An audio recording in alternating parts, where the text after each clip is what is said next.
Emmanuel Macron, tu gâches tout. Un ancien ami intime l'attaque en public. Philippe Besson sur France 2, le cri du cœur d'un ami déçu et le rempart d'une affection persistante. Sur le plateau de l'émission Quelle époque, l'écrivain Philippe Besson, témoin privilégié de l'ascension d'Emmanuel Macron, a brisé le silence. Avec une économie de mots qui n'avait d'égal que la force de son émotion. Entre reproches cinglants au président et compassion vibrante pour la première dame, l'auteur du personnage de roman a livré un autoportrait de la désillusion politique française. Il est des silences qui pèsent plus lourd que de longs discours. Samedi soir, face à Léa Salamé, l'exercice de l'interview a pris une tournure quasi shakespearienne. Invité à adresser une question imaginaire au chef de l'État, la plume de Philippe Besson ne s'est pas embarrassé de fioritures. Dans une brièveté qui a figé l'assistance, l'écrivain a lancé, les yeux fixés vers un horizon invisible. Pourquoi a-t-il fallu que tu gâches tout? Cette phrase, jetée sans mise en contexte, sans note de bas de page, a résonné comme le point final d'une amitié intellectuelle et politique. Le tutoiement, vestige d'une complicité passée, ne servait ici qu'à accentuer la violence du constat. En 7 mots, Besson a résumé le sentiment de gâchis d'une partie de ceux qui avaient cru, en 2017, à la promesse d'un monde nouveau.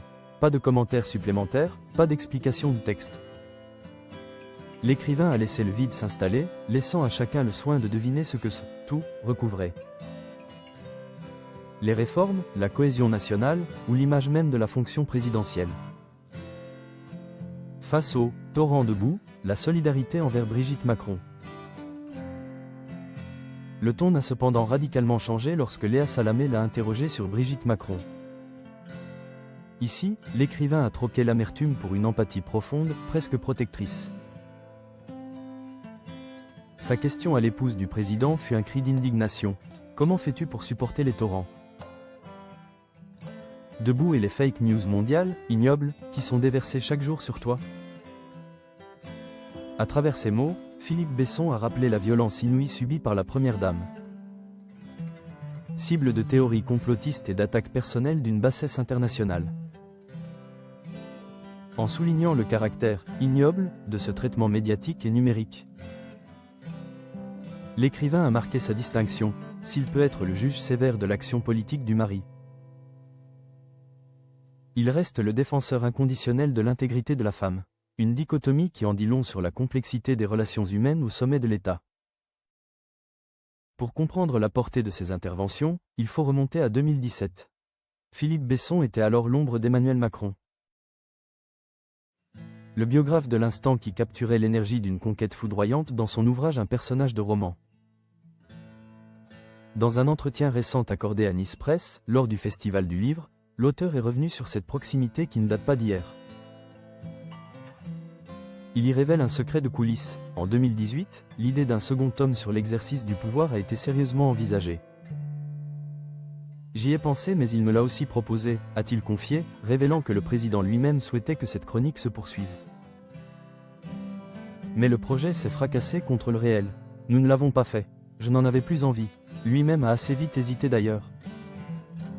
A-t-il précisé. Ce renoncement mutuel marque la fin d'une époque, celle où le pouvoir se pensait comme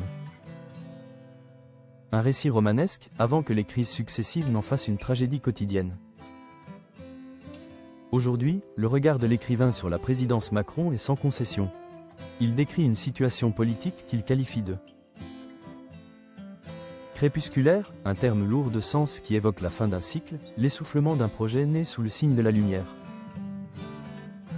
Pourtant, au milieu de cette désillusion politique assumée, Philippe Besson maintient une frontière étanche. Il affirme conserver de l'affection pour l'homme. C'est sans doute là que réside toute la mélancolie de son intervention sur France 2. Philippe Besson n'est pas un opposant de la première heure, mais un ami qui regarde.